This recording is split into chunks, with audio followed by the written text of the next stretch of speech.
Baik, kita mulai. Assalamualaikum warahmatullahi wabarakatuh. Waalaikumsalam warahmatullahi wabarakatuh. Ya, alhamdulillah di pagi ini kita masih diberikan kesempatan untuk bertatap muka secara virtual melalui pembelajaran kimia dasar 1. Sebelum kita mulai pelajaran kita pada pagi hari ini, alangkah baiknya kita buka dengan berdoa. Semoga selama kita belajar diberikan kemudahan dan kelancaran. Berdoa menurut agama dan kepercayaan masing-masing. Dimulai.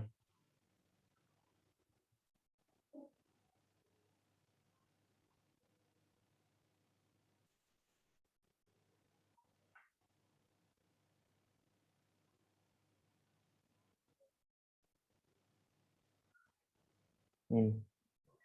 Berdoa dapat dicukupkan. Baik, gimana kabarnya teman-teman semuanya? Alhamdulillah baik, Pak. Oke, alhamdulillah. Kalian setelah melalui PTS ya di Semakbo untuk pertama kali. Bagaimana kemarin PTS-nya? Ada kendala atau lancar-lancar saja kalian?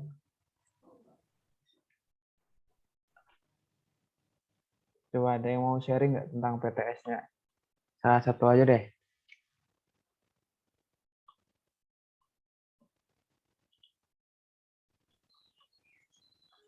Gimana? Coba ini saya mau tahu pendapatnya Muhammad Iqbal 10.4. Halo Muhammad Iqbal. Hadir, Pak. Ya, gimana PTS kamu kemarin? Alhamdulillah lancar, Pak. Lancar. Mungkin ada beberapa yang nilainya kurang. Jadi untuk teknisnya nggak ada masalah ya? Sejauh itu enggak sih, Pak. Alhamdulillah. Ya, cuman berarti kendalanya hanya ada di soal gitu, cara mengerjakannya. Ya. Oke, terima kasih Iqbal. Sekarang dari 10.5. Cindy Rahma. Halo Cindy. Iya Pak. Gimana PTS kamu kemarin? Aman sih Pak. Lancar ya semua ya? Iya Pak. Alhamdulillah. Terima kasih Cindy. Iya Pak. Dari 10.6 nih. 10.6 saya tanya.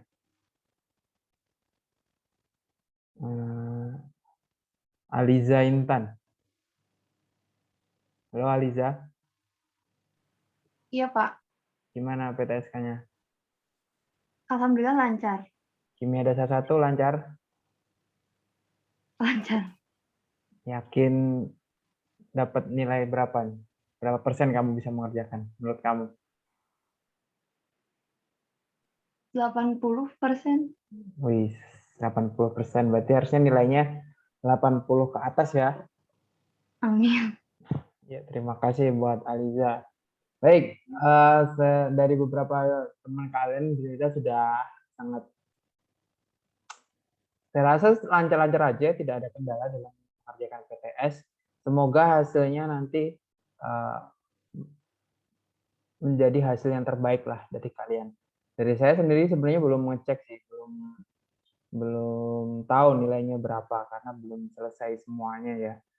Insya Allah mungkin besok atau nanti itu udah beres gitu ya.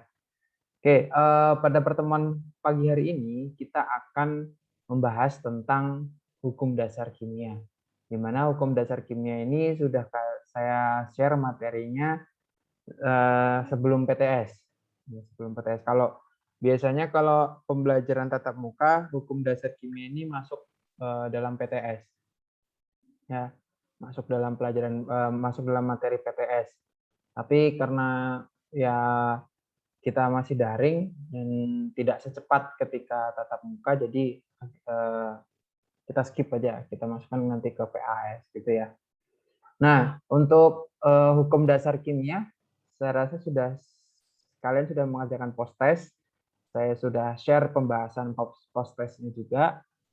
Terus kalian juga sudah mengerjakan latihan soal, walaupun beberapa dari kalian juga belum mengumpulkan, ya, belum mengumpulkan, ada yang telat mengumpulkan dan ada yang belum mengumpulkan sampai detik ini, padahal deadline-nya tadi jam 7 pagi, ya, dan waktunya sudah 2 minggu. Gitu.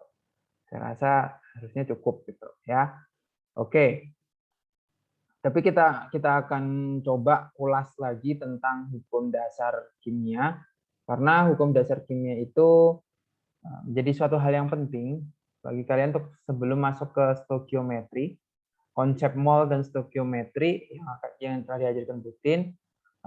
Lalu hukum dasar kimia dan stoikiometri itu akan menjadi perhitungan kuantitatif di jenjang manapun kalian belajar kimia. Ya, di jenjang manapun kalian belajar kimia, itu pasti menggunakan perhitungan kuantitatifnya, pasti menggunakan stoikiometri untuk reaksi kimianya. Ya, untuk reaksi kimia di jenjang kalian SMA, kuliah, S1, S2, S3, kalau dia berhubungan dengan perhitungan kuantitatif secara reaksi kimianya, pasti menggunakan konsep stoikiometri ini. Gitu. Makanya kalian harus menguasai dari sekarang. Ya, apalagi nanti kalian ketika praktikum nanti mungkin kalau nggak salah mulai tanggal 26 itu masuk blok pertama, lalu dilanjutkan dengan blok 2 dan blok 3. Ya, ketika kalian sudah menguasai stoikiometri, kalian itu sudah bisa menghitung dari awal. Gitu. Dari awal, misal sampel yang ditimbang itu sekian, gitu. Kalian bisa perkirakan berapa reaksi yang dibutuhkan dan hasilnya nanti berapa. Gitu. Lalu kalau di grafik kan ininya masih murni ya, sampelnya masih murni. Bahkan kalian sudah bisa diprediksi dari awal berapa kadar dari si sampel yang ingin kalian hitung itu dari awal bisa dihitung kayak gitu. Kalau kalian sudah bisa menguasai stoikiometri. Intinya nanti perhitungannya jadi lebih gampang sehingga tidak buang-buang reaksi kimia. Harusnya misal hanya butuh 5 mili, tapi kamu menambahkannya 10 mili, kan berarti 5 milinya yang lain kan mubazir gitu. Nah itu pentingnya dari perhitungan stoikiometri ini. Kayak gitu. Ya. Saya coba akan share screen. Jadi nanti saya akan sedikit mengulas dan saya akan menanyakan beberapa pertanyaan. Dan jika kalian masih ada yang belum paham, silakan langsung ditanya. Gitu. Baik, kita mulai ya. Nah, dalam hukum dasar kimia ini ada 5 hukum yang akan kita pelajari. Yang pertama hukum Lavoisier atau hukum kekekalan massa. Yang kedua hukum Proust atau hukum perbandingan tetap. Yang ketiga hukum Dalton, yaitu hukum perbandingan berganda.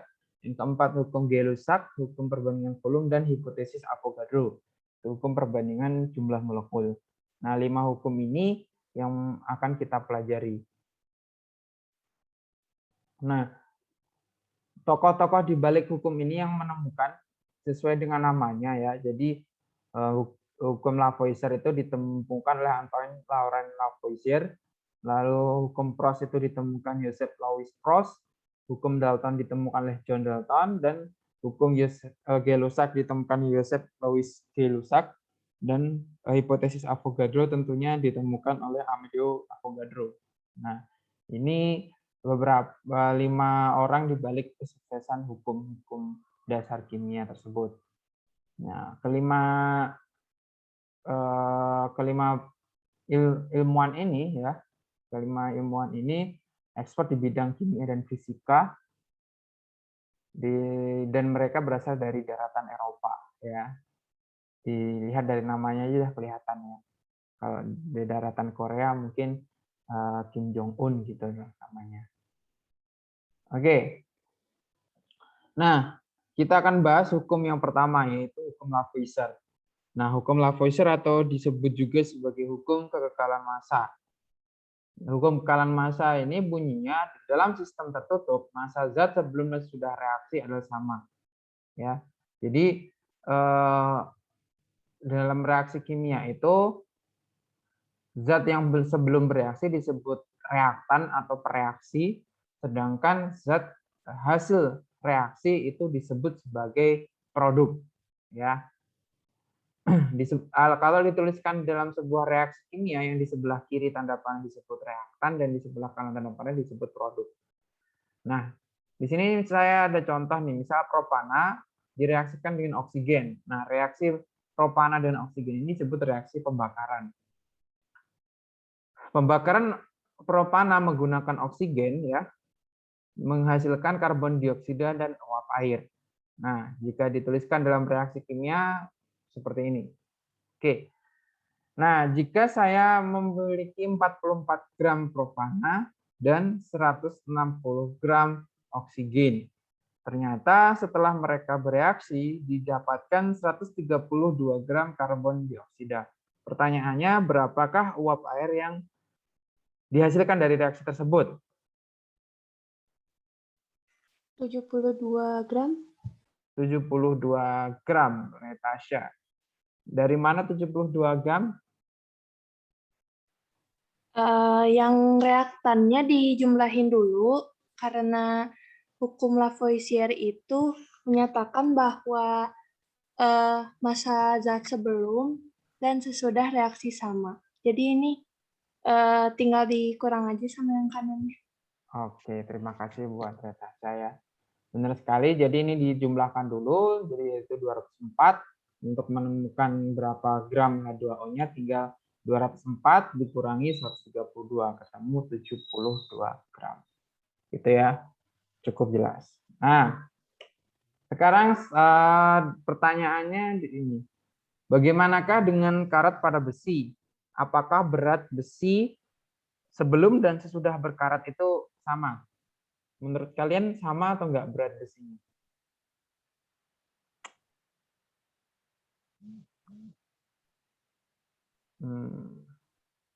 Menurut Dimas Wahyu sama enggak? Dim? Kayaknya enggak, Pak. Enggak, kenapa enggak? Karena sebelum dan karena mungkin ditambah beban yang berkarat itu, Pak. Berarti kalau berbeda, apakah peristiwa tersebut itu berarti menyalahi hukum kekekalan massa menurut kamu?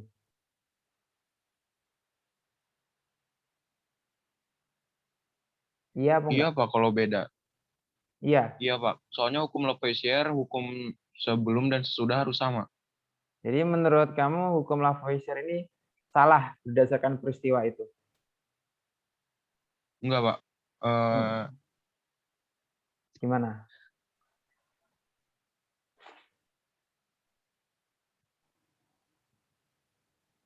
Ada yang bisa bantu Dimas? Apakah hukum Lavoisier ini salah ditunjukkan oleh reaksi tersebut?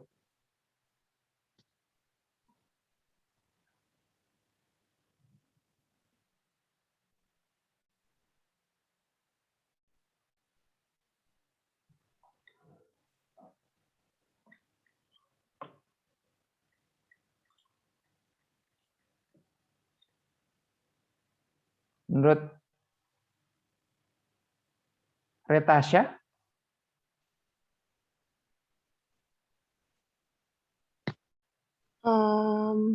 Mungkin ketika bersih berkarat itu berarti sudah bereaksi dengan oksigen ya, Pak? Ya. Terus? Mungkin sebelum reaksi itu kan besinya belum berkarat, tapi itu nanti ditambah massa oksigennya mungkin. Oh gitu. Ya, terima kasih buat Natasha. Dan Dimas, terima kasih juga buat Dimas ya. Jadi seperti ini penjelasannya.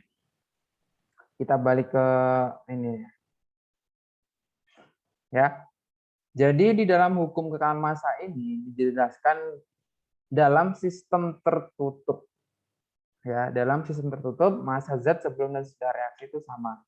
Nah, Sementara pada peristiwa besi berkarat itu, nah kita tidak menutup secara rapat gitu, sehingga besi itu bereaksi dengan oksigen yang ada di udara bebas. Kalaupun misal besi itu harusnya dimasukkan ke dalam sebuah kantong yang kedap udara, terus oksigennya dimasukkan ke situ, lalu ditimbang, lalu dia dibiarkan beberapa saat sampai dia berkarat, lalu ditimbang lagi masih dalam kondisi tertutup, itu pasti masanya sama. Ya, tapi kalau kita tidak menutupnya, ya udah pasti masanya berbeda dari besi tersebut. Ya, jadi harus dalam catatan dalam sistem tertutup. Artinya tidak ada pengaruh dari luar yang mempengaruhi reaksi tersebut, ataupun sebaliknya tidak ada zat atau tidak ada senyawa atau zat yang dari reaksi tersebut menghilang. Gitu. Itu ya. Itu berlaku juga untuk proses pembakaran pada kertas. Gitu. Oke, untuk hukum kekalahan massa, apakah ada yang mau ditanyakan? Saya rasa cukup ya. Oke, jadi kalau kalian baca sejarahnya, bagaimana si Lavoisier ini menemukan hukum ini, dulu itu ilmuwan dahulu itu percaya bahwa setiap benda itu memiliki suatu zat di mana ketika dia dibakar zat itu bisa hilang. Gitu. Sehingga apa ya, dikatakan kayak nyawa gitu, nyawa benda tersebut itu hilang, jadi mempengaruhi massa tersebut gitu. Bukan zatnya yang berubah menjadi zat lain gitu. Jadi dulu sebelum ditemukannya hukum kekalahan massa itu orang berpercaya seperti itu. Lalu berkembang akhirnya Lavoisier menemukan hukum itu. Ternyata bukan nyawanya yang hilang, tapi emang zatnya itu berubah menjadi zat yang lain. Nah, itu untuk hukum kekalahan massa. Yang kedua yaitu hukum perbandingan tetap, yaitu hukum Proust. Nah, hukum Proust ini melengkapi atau menyempurnakan hukum kekalahan massa. Tidak menyalahkan, tapi menyempurnakan. Di mana hukum Proust ini berbunyi pada perbandingan unsur-unsur dalam tiap senyawa itu selalu tetap. Misalnya contohnya seperti ini. Ada 4 atom Pb dan 4 atom S ya. Ini misal satu atomnya masanya berapa gitu, X ya. Ini kalau dijumlah setelah sebelum dan sudah reaksi itu pasti sama. Nah, di sini ternyata resep untuk membentuk timbal sulfida itu perbandingannya dalam satu molekul itu 1 atom timbal dan 1 atom sulfur atau belerang. Nah, kalau saya memiliki 4 atom timbal dan 6 atom sulfur, ternyata tetap yang terbentuk 4 molekul timbal sulfida dan 2 sisa atom sulfur. Gitu. Jadi menurut hukum Proust ini reaksi itu tidak selalu habis semuanya, tapi ada sebuah resep dalam tanda kutip.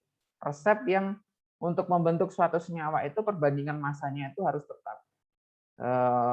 Misal seperti ini, kalau kalian memiliki resep kue, untuk membuat sebuah kue itu membutuhkan 1 kg tepung dan 1 kg telur. Itu dapat satu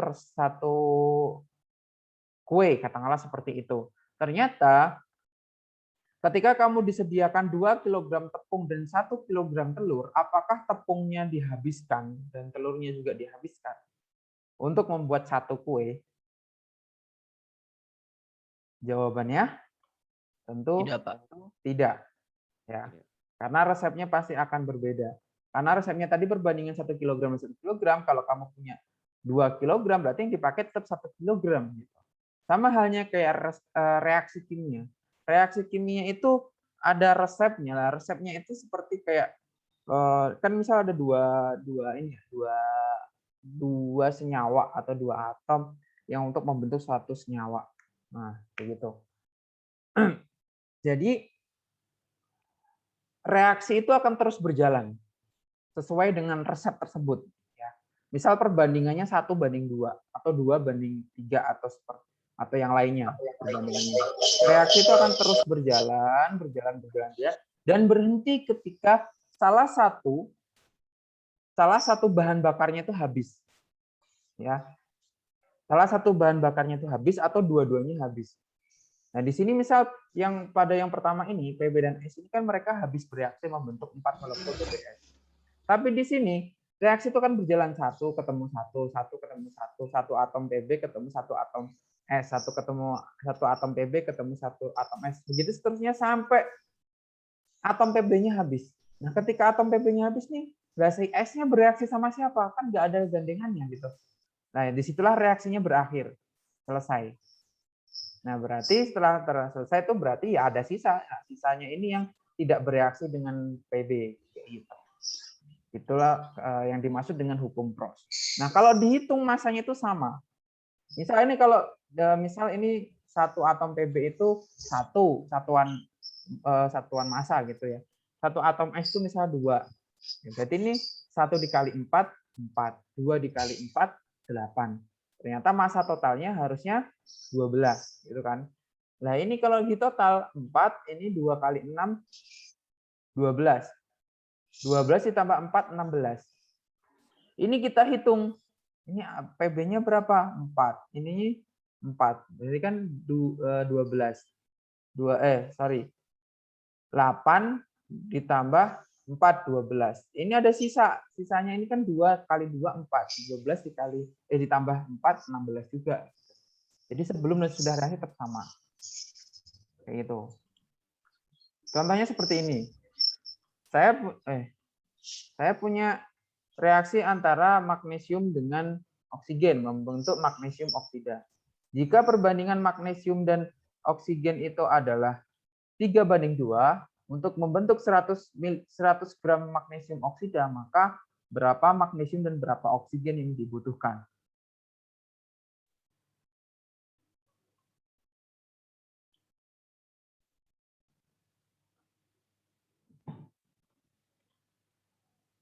Ada yang bisa jawab? 60 magnesium dan 60 sama 40, Pak. 60 magnesium dan 40 Magnesium dan 40 oksigen. 40 oksigen. Terima kasih yang sudah menjawab ya. Jadi jawabannya benar sekali. Karena perbandingannya 3:2, maka untuk mengetahui massa magnesium yang dibutuhkan yaitu 3 dibagi 5 dikali 100 gram ketemu 60, sedangkan untuk oksigen 2 dibagi 5 dikali 100 gram ketemu 40 gram. Nanti kalau mereka direaksikan menghasilkan 100 gram magnesium oksida. Gitu. Sekarang pertanyaannya dibalik. Ketika saya memiliki 50 gram magnesium dan 50 gram oksigen, berapa total magnesium oksida yang saya dapatkan?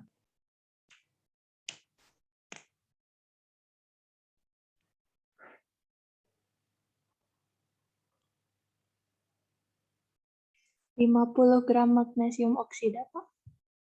50 gram magnesium oksida menurut Retasha. Terima kasih atas jawabannya, Retasha. Ada yang punya jawaban berbeda atau sama seperti Retasha?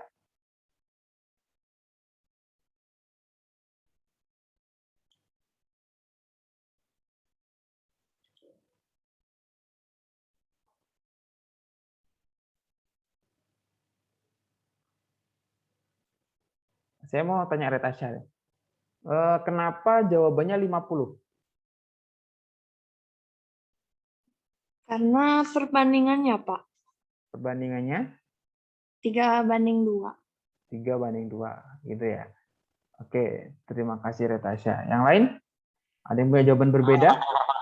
80 gram, Pak. 80 gram. Siapa yang jawab? Kenapa jawabannya 80? Saya 80. Dimas berapa, Dimas? 83, Pak. 83,3. 83,3. Kenapa 83,3, Dimas? Karena kalau si perbandingan masanya itu enggak sama si masanya itu Pak 50 gram. Jadi kayak ada sisanya, Pak. Yang sisa oksigen atau magnesium? Untuk yang sisanya dia ini Pak, oksigen. Oksigen. Sisanya sebesar?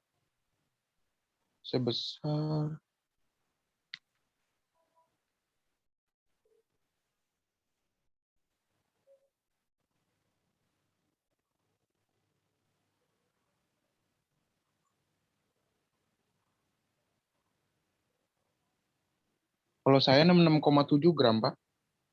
66,7 gram. Oke, terima kasih buat Dimas. Ya, Pak. Ada yang punya jawaban berbeda dengan Dimas atau Retasya?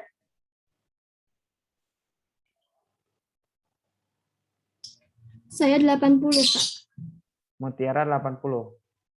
80 gram magnesium oksidanya. Ya. Kenapa 80? Soalnya kan magnesium itu kan 50. Nah, yang 50 ini 48 itu bisa dibagi 3 kan, hasilnya jadi 16. Nah, jadi si oksigen juga harus 16 dikali 2. Jadi nanti kalau ditambahin jadi 48 tambah 32 jadi 80. Oke, terima kasih buat Mutiara.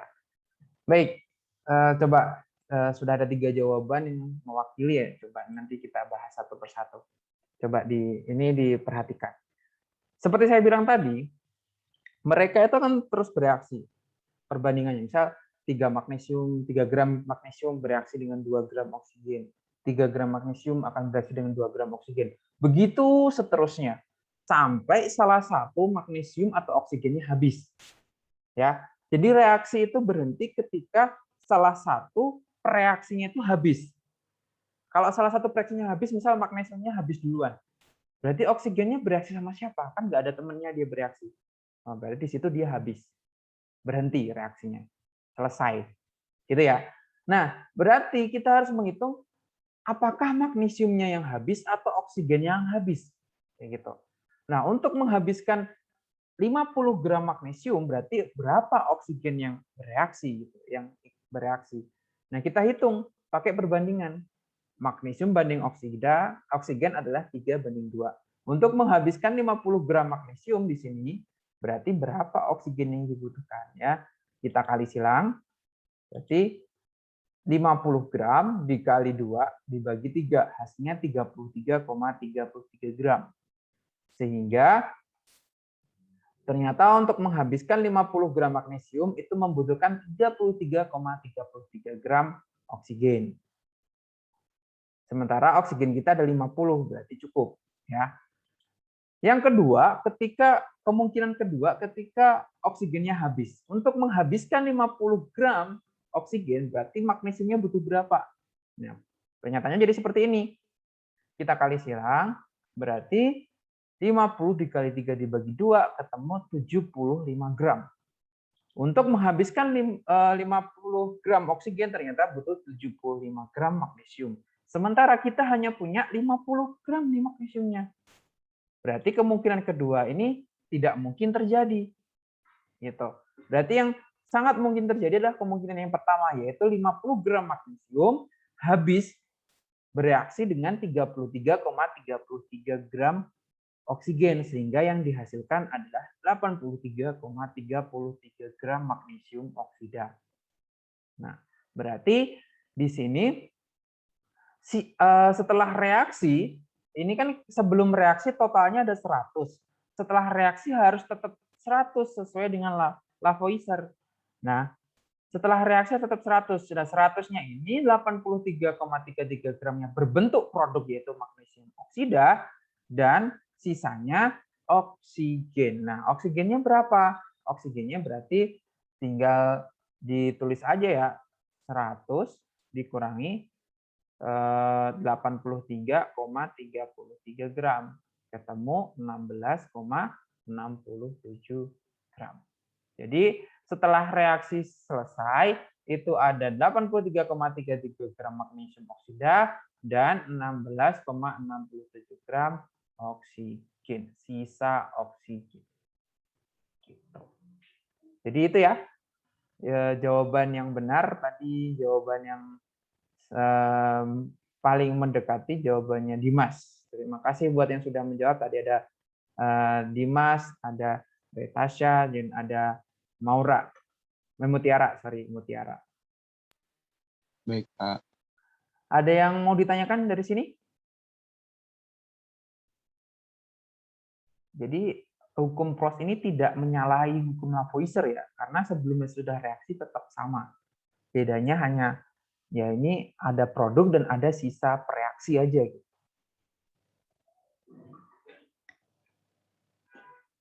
Tapi nanti nggak usah ditulis di sini, misal ditambah O2 gitu ya untuk reaksinya. O2-nya di sini. Ini dasarnya untuk stoikiometri nanti. Jelas semuanya? Oke. Jelas, Pak. Baik. Kita lanjutkan kalau jelas. Nah, sekarang pertanyaannya adalah, di sini kan kita ketahui perbandingan magnesium dan oksigennya adalah 3:2. Kira-kira angka 3:2 ini didapatkan dari mana? Wah, udah ada Dari jawabannya. massa atom relatif, Pak. Ya, dari MR atau AR-nya ya. Jadi di dalam magnesium oksida ini ada satu atom Mg dan satu atom oksigen. Ya. Satu atom magnesium itu AR-nya adalah 24 dan oksigen itu 16. Kalau kalian udah hafal, silakan lihat di tabel periodik unsur ya. Itu berarti 24 dibanding 16. Ketemu 3:2. Gitu. Ya. Sekarang saya mau tanya nih, kalau H2O berarti perbandingan hidrogen dan oksigennya berapa? 1:16. 1:8. 1:8, Pak. 1:8. 1:8 menurut Mas. Menurut Arya berapa, Arya? Arya Rahmat.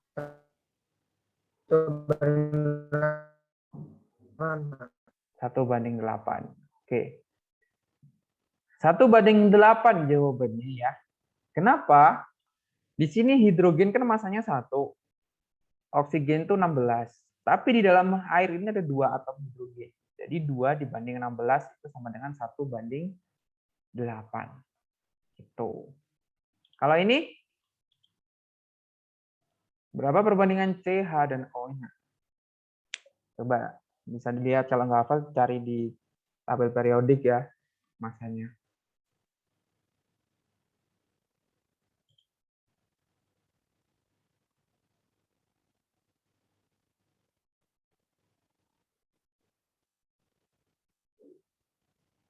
Enam, 1, dan 8, Pak. 6, 1, dan 8 menurut Abrer. Zia Abrer. Jawabannya adalah 6, 1, dan 8. Terima kasih yang sudah menjawab. Oke. Satu lagi. Berapa nih?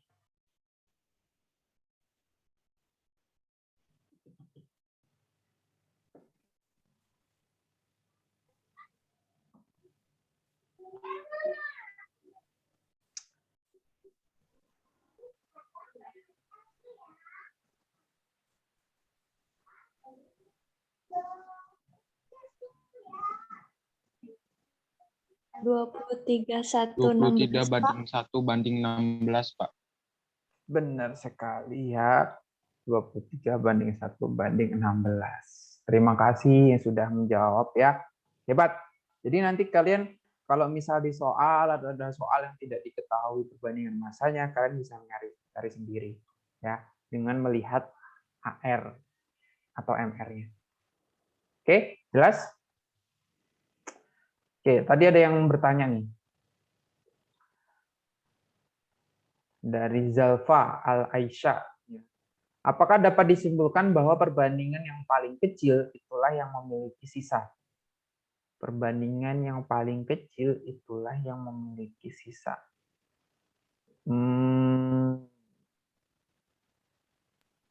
Mungkin ya, mungkin iya sih. Tapi belum tentu. Tergantung.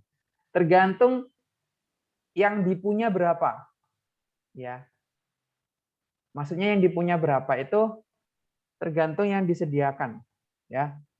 Misal gini. Tadi kan ketik ini 50, ini 50, gitu kan? Makanya yang paling kecil yang ada sisanya. Tapi misal kalau di sini saya punya 100, di sini 50, gitu. Itu belum tentu yang oksigen ini yang sisa, gitu. Kalau kamu hitung kan untuk menghabiskan 100 berarti kan 3/2 sama dengan 100 per X gitu kan. Berarti 2 kali 100 dibagi 3 sama dengan 66,67 kalau nggak salah. Nah, sementara oksigen kita hanya 50 gitu. Oksigen kita hanya 50, berarti hal ini nggak mungkin. Nggak mungkin, ya. Sebaliknya, untuk menghabiskan 50 itu, kita hanya butuh 75, ya. 75 gram. Dan Mg-nya ada 100. Maka yang sisa ya yang Mg ini. Gitu. Jadi, kalau disimpulkan apakah yang kecil itu yang selalu sisa, tidak selalu. Dilihat berapa yang kita punya, berapa awal yang kita punya. Gitu ya. Kalau misal sama-sama 50, 50, 50, terus perbandingan ini ya yang paling kecil yang sisa. Tapi kalau yang dipunya ini tidak sama, itu tidak bisa disimpulkan seperti itu, harus dihitung. Gitu ya. Jelas? Jelas, Pak. Nah, terima kasih. Ada lagi yang mau bertanya, silakan.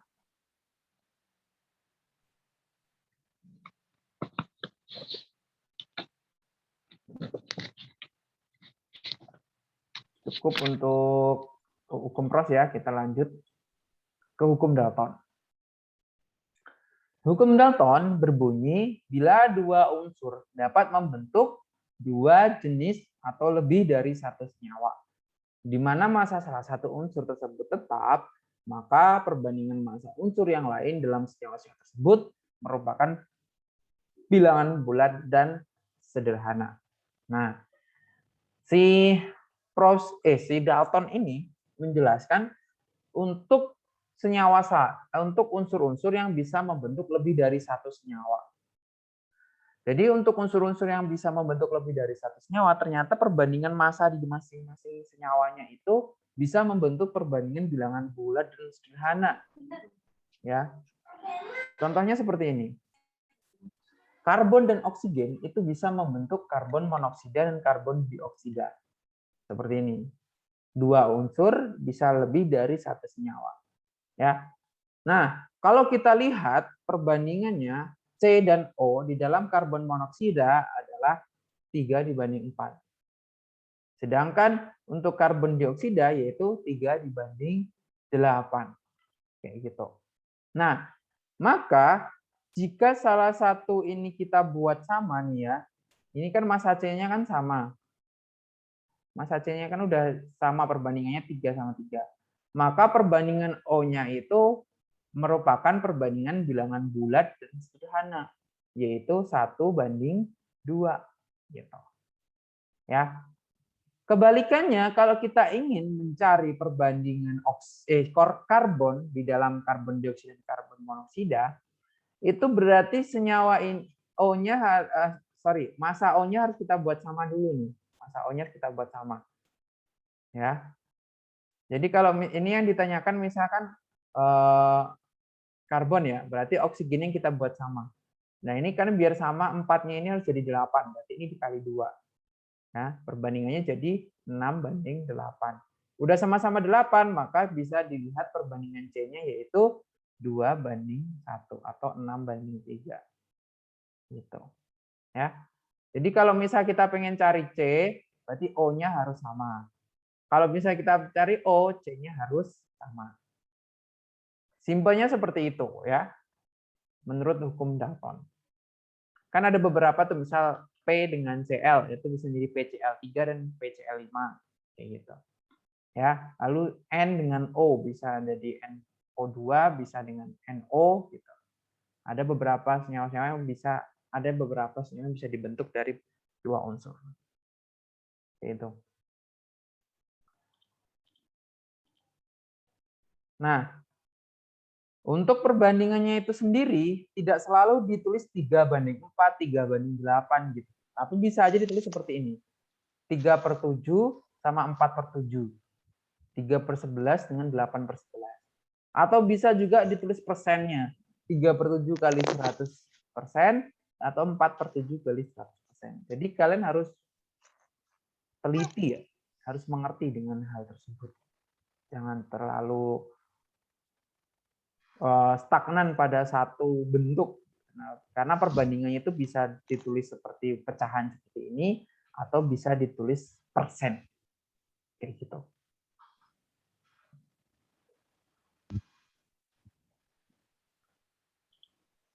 Nah, sekarang saya punya contoh soal seperti ini. Berapakah perbandingan oksigen dalam N2O, NO, N2O3, dan N2O4? Coba ada yang bisa jawab?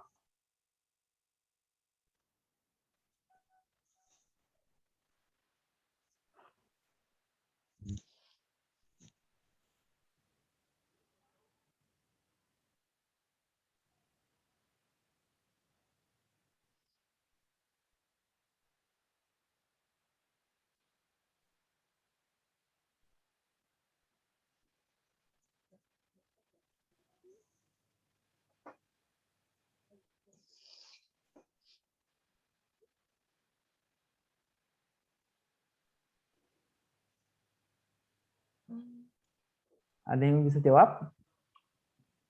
Berapa banding berapa banding berapa banding berapa? 1:1:3:4, Pak. Menurut Dimas 1:1:1, 3:4. Iya, Pak. Oh bukan, saya Jordan tadi ya? 1:2:4, Pak. 1:2:3:4 menurut Jordan. Ada yang mau jawaban lain? Jordan bisa dijelaskan dari mana kamu dapat jawaban itu? Caranya gimana? Karena kan 11, jadi disamain sama yang lain 28, jadi dikali 2.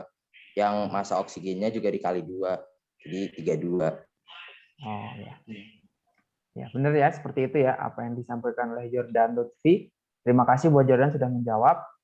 Jadi kita bisa disederhanakan dulu seperti ini. Ini jadi 7:4, ini 7:8, ini 7:12, ini 7:16. Ya. Jadi ini kan perbandingannya 4:8, 12:16. Ini udah sama 7-nya. Jadi 1:2:3:4. Atau ini langsung dikali 2 sesuai dengan yang dijelaskan Jordan itu juga bisa. Gitu ya? Sangat jelas. Oke, sekarang pertanyaannya saya rubah nih. Dengan soal yang sama, tapi yang dicari perbandingan nitrogennya. Jadi berapa perbandingan nitrogen dalam keempat senyawa tersebut?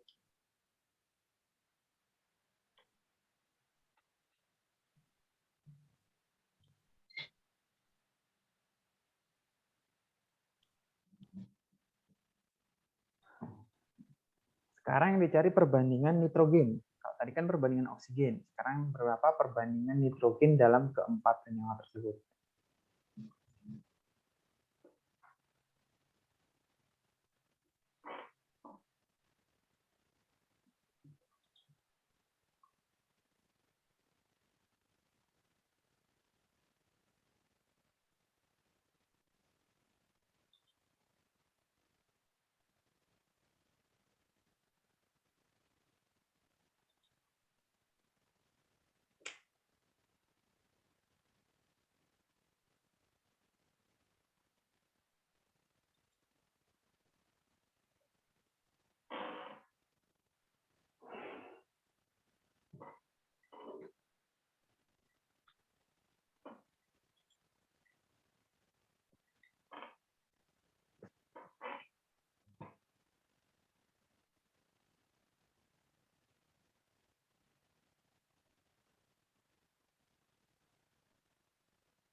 Ada yang sudah selesai?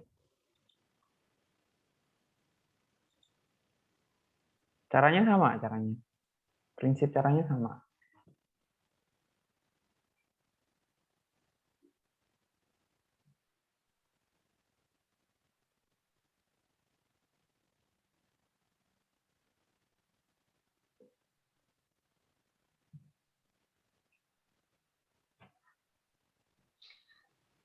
2:1:2 bukan, Pak?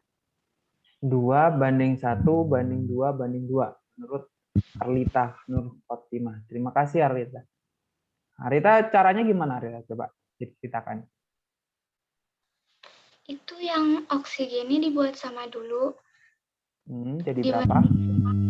Sendiri, jadi semuanya perbandingannya 1, terus massa nitrogennya dibagi sama massa oksigen yang tadi dibuat sama. Jadi kan 1,75 banding 0,875 banding 1,75 banding 1,75. Terus itu semuanya disamain sama dibagi angka yang perbandingan yang terkecil 0,875. Jadi dapatnya 2:1, 2:2. Oke, terima kasih buat Arlita Nur Fatimah atas penjelasannya. Ada yang punya jawaban berbeda dengan Arlita?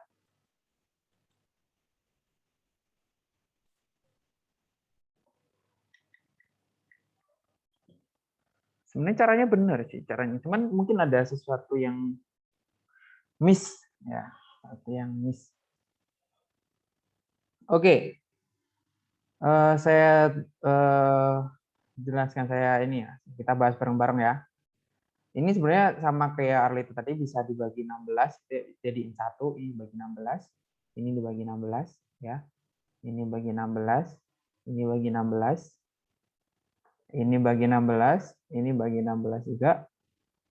48, ini 48. Ini bagi 48, ini dibagi 64, ini dibagi 64. Nah, ini dihitung tuh. Ini kan jadi 1 nih, 1, 1, 1, 1. Ini jadi berapa? Itu dihitung. Gitu. Pakai kalkulator, nanti dibagi dengan yang paling kecil. Kayak gitu. Ya. Nah, atau seperti ini. Kalau saya, ini kan 7:4, 7:8, 7:12, 7:16. Ini kan sama ya sebenarnya. Sama kayak ini perbandingannya. Nah, ini 4, 8, 12, 16 ini saya pengen jadiin angka yang bagus gitu ya. Angka yang bagus. Misal dijadiin berapa ya? 48 ya. Jadi 48 berarti ini saya kali dengan 12. 12 kali 7 84. Ya. 24 bagi 48. Ini dikali 6 berarti 42. 48. Ini dikali 4 berarti 28. 48. Ya kan? Ini dikali 3 berarti 21. 48. Ini kan udah sama-sama 48 nih. Ya kan? Sama 48. Berarti ini perbandingannya 84 banding 42 dibanding 28 dibanding 21. Semuanya saya bagi 7. Ya, berarti di sini berapa? 12 banding 6 banding 4 banding 3. Ini jawabannya. 12 banding 6 banding 4 banding 3. Gitu, ya. Coba ini sebenarnya dicoba pakai cara ini juga sama ini. Coba aja dihitung nih. Harusnya sama jawabannya. 12 banding 6 banding 4 banding 3. Ada yang mau ditanyakan?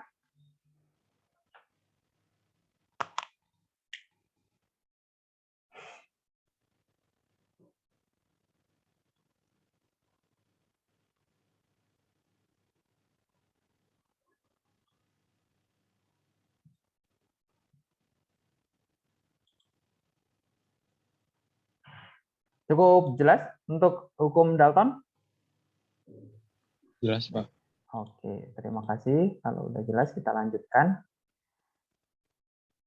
Untuk hukum yang selanjutnya yaitu kita masuk ke hukum Gay-Lussac atau hukum perbandingan volume. Jika ketiga hukum yang awal tadi membahas tentang massa, untuk hukum yang selanjutnya itu kita membahas tentang volume.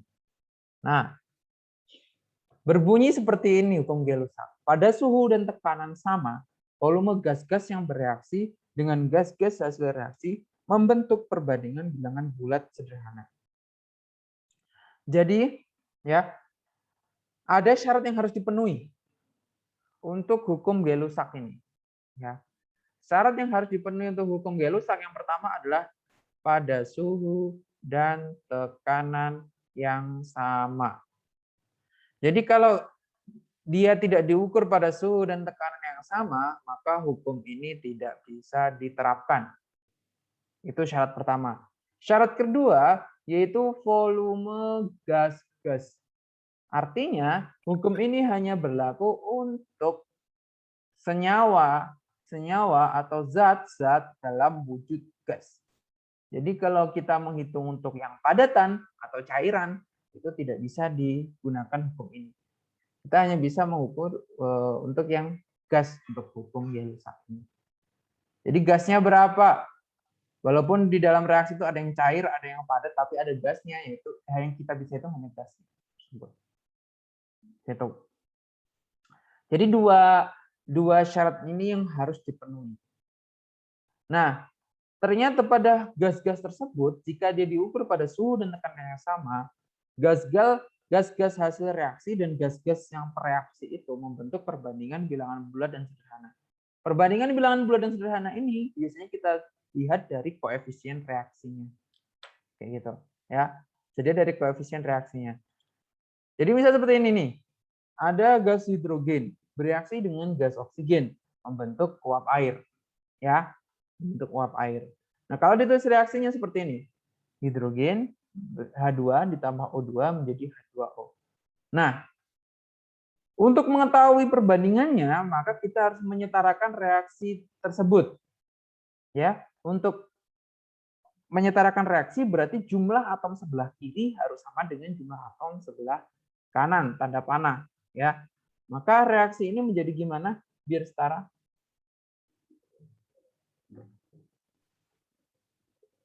Dua H2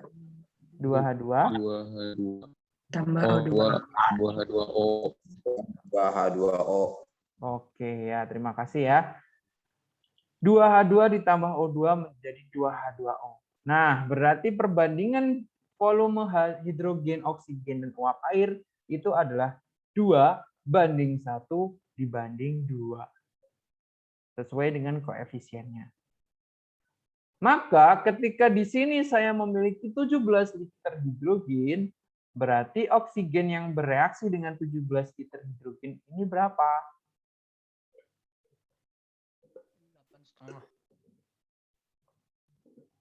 8,5 liter. Berarti yang dihasilkan uap airnya sebesar berapa liter? 17 liter. 17 liter. 17 liter. Ya, sesuai dengan perbandingan dia. Gitu. Ada yang mau ditanyakan sampai sini?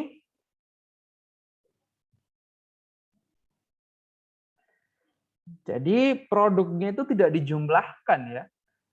Kalau massa itu bisa dijumlahkan. Tapi kalau volume itu tidak sesuai dengan perbandingan koefisiennya. Karena massa dan volume itu dua hal yang berbeda. Kalau dihitung massanya ini akan sama, 17 liter ditambah 8,5 liter oksigen. Massanya itu kamu jumlahkan, hasilnya akan sama dengan 17 liter uap air. Dengan syarat diukur pada suhu dan tekanan yang sama. Gitu. Jelas sampai sini? Jelas, Pak. Oke, sekarang waktunya kita latihan lagi. Kerjakan soal ini. Sebanyak 2 volume gas nitrogen bereaksi dengan 1 volume gas oksigen membentuk 2 volume gas X. Rumus kimia dari gas X adalah N4O2 N4O2 Ralfi, N2O. N2O menurut Dimas. Ada lagi yang mau jawab? N2O, Pak. N2O hadir juga. Oke, coba kita bahas. Caranya yang pertama adalah seperti ini. Kita tulis reaksinya. Nitrogen itu di dalam alam itu karena dia diatomik jadi N2. Oksigen juga diatomik jadi O2. Berarti 2 volume gas nitrogen. Nah, ini kan 2 volume, 1 volume, 2 volume ini menunjukkan koefisien reaksinya kan. Diukur pada suhu dan tekanan yang sama. Berarti 2N2 ditambah O2 menjadi 2X. Nah, X ini apa biar reaksinya jadi setara gitu kan. X ini apa biar reaksinya setara. Di sini di kiri N-nya ada 4. Berarti X ini harus mengandung 2N karena 2-nya di depan. Ya kan? Oh, di kiri ada 2, berarti di kanan harus ada 2. Karena di depannya ada 2, berarti X di dalam X ini O-nya hanya 1. Jadi N2O. Nah, itu ya. Gampang ya. Oke. Kalau mau ada pertanyaan silakan langsung ditanyakan saja. Soal selanjutnya. Suatu campuran gas metana atau CH4 dan propana C3H8 sebanyak 6 liter. Jadi campuran kedua gas ini 6 liter totalnya. Dibakar sempurna oleh 18 liter gas oksigen. Reaksinya seperti ini. Tentukan volume CH4 dalam campuran tersebut. Dan tentukan total karbon dioksida dan uap air yang terbentuk. Oke. Silakan coba dikerjakan.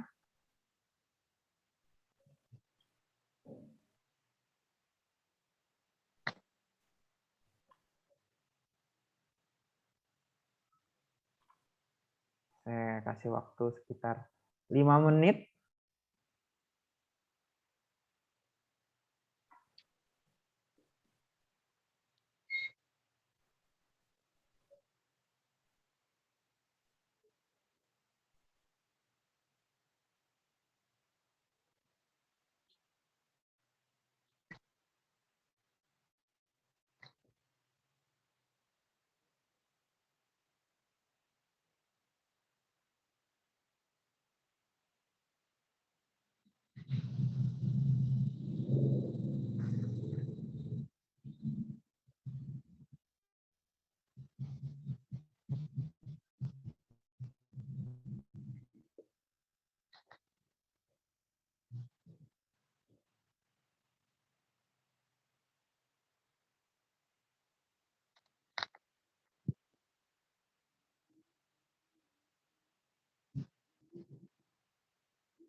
volume CH4-nya 4 liter. Gimana? Volume CH4-nya 4 liter, terus total karbon dioksidanya ada 10 liter, sama airnya 16 liter. Oke, terima kasih buat Fariska Nurul. Jadi CH4-nya 4 liter, CO2-nya 10 liter, uap airnya 16 sama liter. uap airnya 16. Oke, terima kasih buat Fariska dan Dimas yang sudah menjawab. Ada yang punya jawaban berbeda dari teman-teman?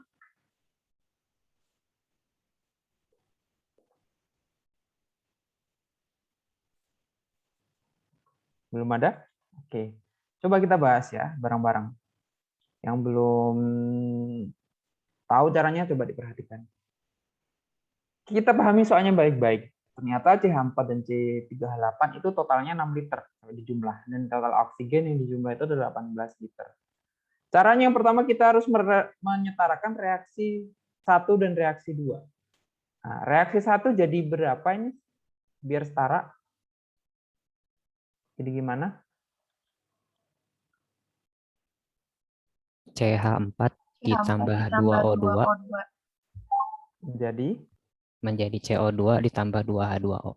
Oke, terima kasih buat Fatir. CH4 ditambah 2O2 menjadi CO2 dan 2H2O. Untuk reaksi 2? C3H8 ditambah 5O2 menjadi 3CO2 ditambah 4H2O. Baik, bagus sekali ya. Sudah bisa berarti semua menyetarakan reaksi ya. Oke, jadi seperti ini.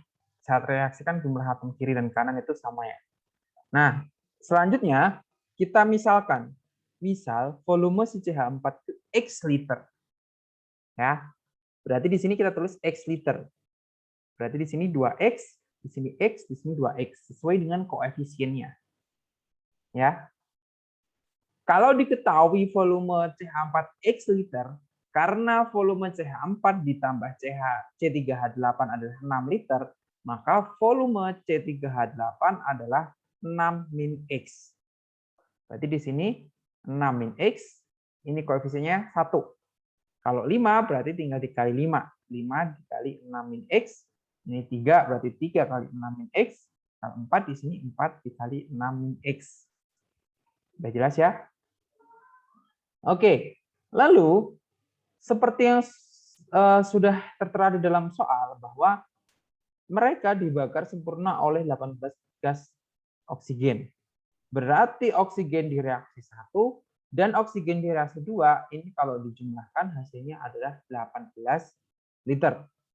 Maka di sini kita kerjakan 2X ditambah 5 dikali 6 min X sama dengan 18.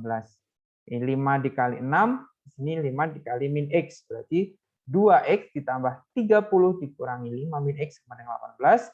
X, 2X dikurangi 5X, 30-nya dipindah ke sebelah kanan jadi minus 30. Hasilnya min 3X sama dengan min 12. X sama dengan 4 liter. Ya, jadi yang sudah disampaikan oleh teman-teman tadi, Fariska dan Dimas, itu benar bahwa jumlah CH4-nya adalah 4 liter. Nah, dari sini kita bisa menghitung CO2 dan H2O.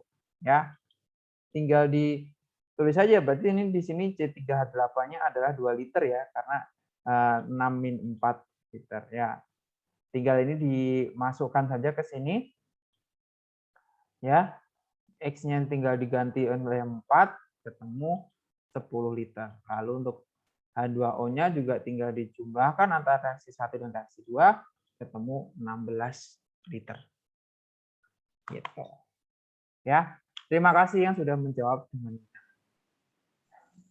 sampai di sini. Ada yang masih dibingungkan dari hukum Gay-Lussac? Silakan bertanya.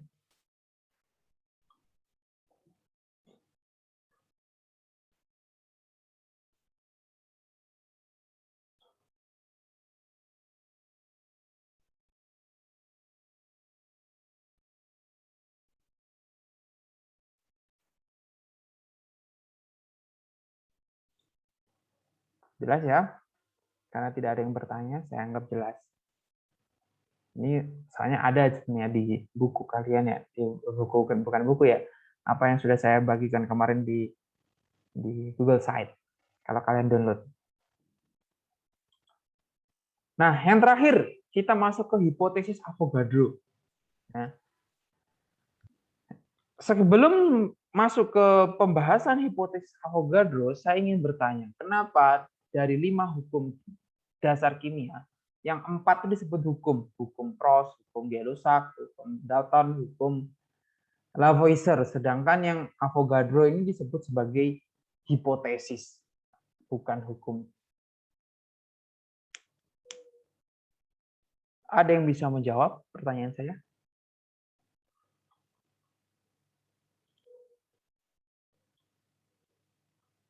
Karena belum diverifikasi kebenarannya, bukan, Pak? Karena belum diverifikasi kebenarannya menurut Fatir. Ada yang jawaban yang lain?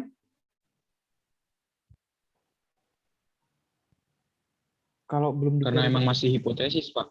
Karena masih hipotesis, Pak. Jadi belum berbentuk hukum, Pak. Jadi dia masih belum berbentuk hukum, masih sebuah hipotesis, Pak. Oke. Jadi menurut Dimas masih berbentuk hipotesis. Ya iya sih. Oke, hipotesis kan dugaan sementara ya. Jadi seperti ini. Nanti kalian harus kalau ditanya itu biar nggak bingung. Kenapa yang hipotesis Avogadro ini tidak disebut sebagai hukum? Padahal Avogadro ini udah meninggal orangnya ya. Dan kita masih belajar tentang hipotesisnya. Kenapa nggak ada kepikiran orang itu untuk membuat dia sebagai hukum gitu, atau kalau dalam metode ilmiah kan satu hipotesis harus dibuktikan. Kalau ditarik kebenarannya, ya jawabannya karena sesungguhnya tidak ada yang tahu jumlah molekul itu jumlahnya secara tepat dan pasti berapa. Karena hipotesis Avogadro ini dia berbicara tentang jumlah molekul. Jumlah molekul itu si Avogadro ini berbicara tentang jumlah molekul. Jadi dia nggak tahu tuh jumlah molekul yang pasti sampai digit terakhirnya itu berapa, itu nggak tahu. Tapi dikira-kira seperti ini. Oleh karenanya disebut hipotesis karena tidak tahu yang pasti tepat sampai digit terakhir itu dia nggak tahu jumlah molekul. Cuman menurut perkiraan dia seperti ini jumlahnya, mendekati itu gitu. Dan menurut para ilmuwan itu yang paling mendekati mungkin jumlahnya dengan kebenaran.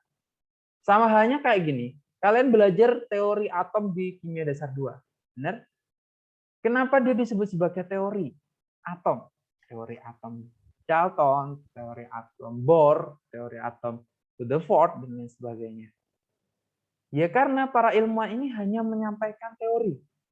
Mereka kan berpikir bahwa atom itu bentuknya seperti itu, sesuai dengan teori atom masing-masing.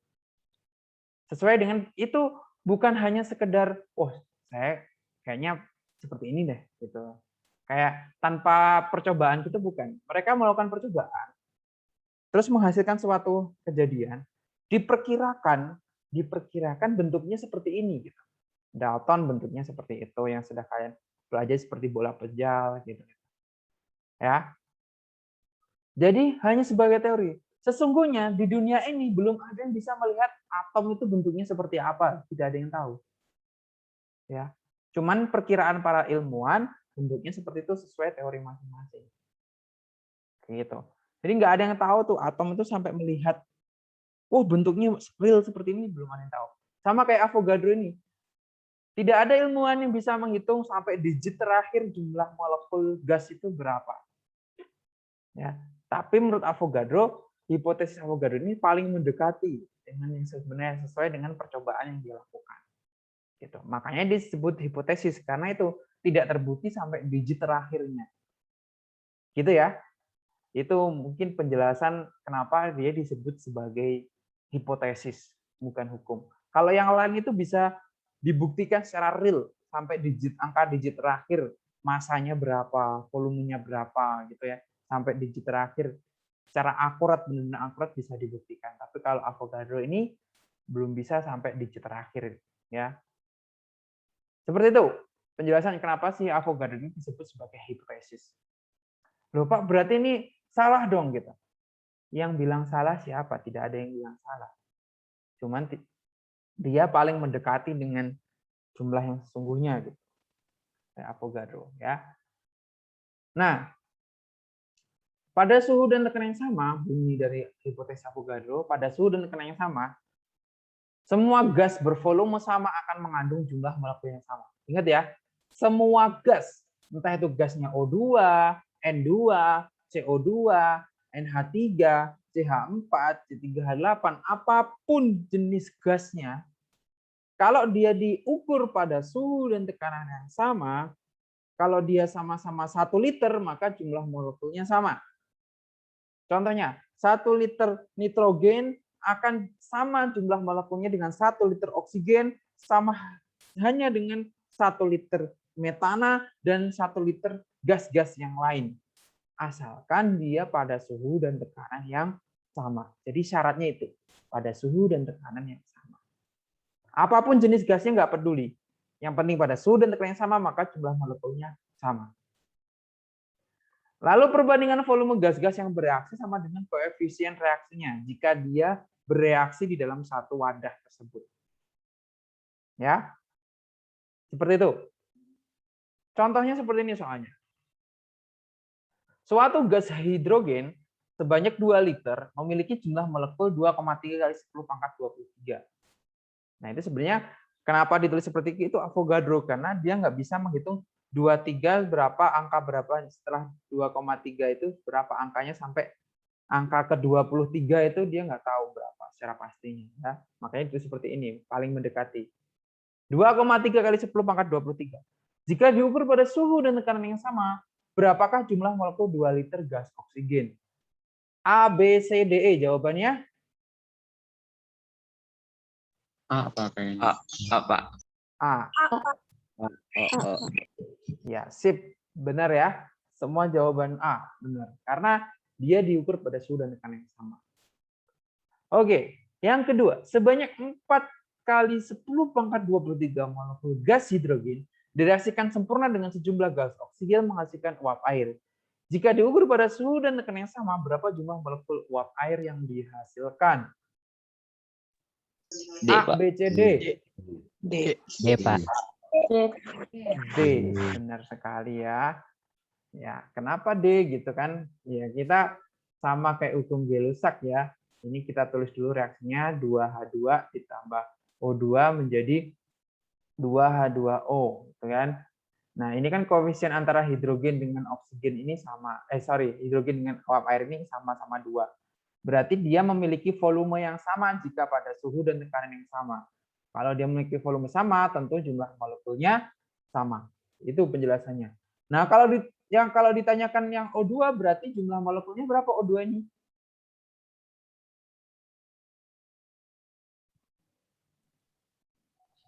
Dua dikali 10 pangkat 23. Benar sekali, Fatir ya. Berarti untuk O2 jumlah molekulnya setengahnya, karena ini 2, ini 1, berarti setengahnya yaitu 2 kali 10 pangkat 23. Oke, sampai di sini ada yang mau bertanya, silakan.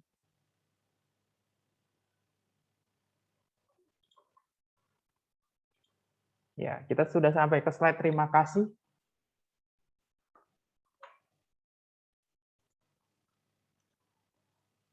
Silakan kalau masih ada yang mau ditanyakan ya tentang hukum-hukum dasar kimia. Materinya sudah selesai ya. Artinya pertemuan selanjutnya kita masuk ke materi yang baru. Pak, apakah slide ini akan di-share di Google Classroom? Oh, slide-nya mungkin tidak ya. Tapi hasil recordnya akan saya share. Nah, ini kan saya record nih pertemuannya. Nanti akan saya share di Google Classroom. Tapi kemungkinan besok atau ini ya minggu ya, weekend lah. Karena kalau weekday ini saya habis ini harus ke lab ya, karena kakak-kakak kelas kalian kan sedang praktek masuk PTMT ya. Nah, kalian juga harus siap-siap nih. Kalau udah masuk PTM, bagi yang diizinkan masuk, nanti 12 hari itu tidak boleh sakit lah ya. Kalau sakit nanti ketinggalan pelajaran.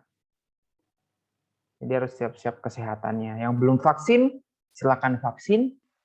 Kemarin kan udah yang di sekolah ya. Mungkin ada yang belum vaksin ya, silakan vaksin. Walaupun sudah vaksin, tetap jaga kesehatan, tetap patuhi protokol kesehatan, pakai masker kalau mau keluar kemana-mana, makan makanan bergizi, tidur yang cukup, istirahat yang cukup, lalu happy ya, nggak usah galau-galau ya. Apaan nih galau-galau? Nggak usah ngegalauin dia yang mungkin tidak menggalaui kamu gitu ya. Oke, ada yang mau ditanyakan sampai sini? Masih pagi. Setelah ini saya akan share absen. Absennya ada di Google Classroom. Jadi setelah ini silakan nanti silakan isi. Setelah selesai ini ya, selesai silakan nanti isi absen di Google Classroom. Jika tidak ada yang bertanya, untuk nilai PTS kita belum lihat hasil PTS-nya ya. Belum lihat. Ya, insya Allah kalau semuanya baik ya. Kalau ada yang masih ada yang remet ya nanti insya Allah ya kita jadwalkan remet kalau ada waktu ya.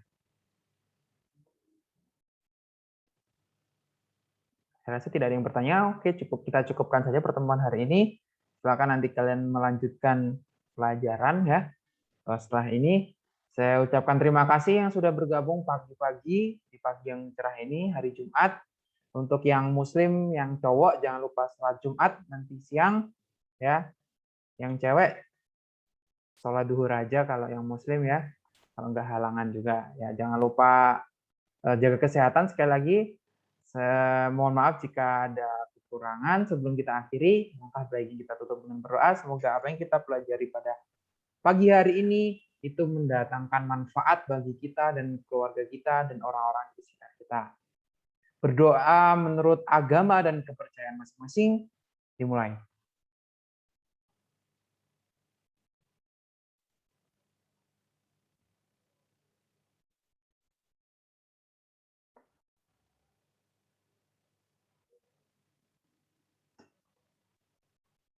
Amin. Berdoa dapat dicukupkan. Oke, sampai jumpa di pertemuan selanjutnya. Jangan lupa absen. Saya akhiri. Assalamualaikum warahmatullahi wabarakatuh. Waalaikumsalam warahmatullahi wabarakatuh. Terima kasih, Pak. Ya, sama-sama.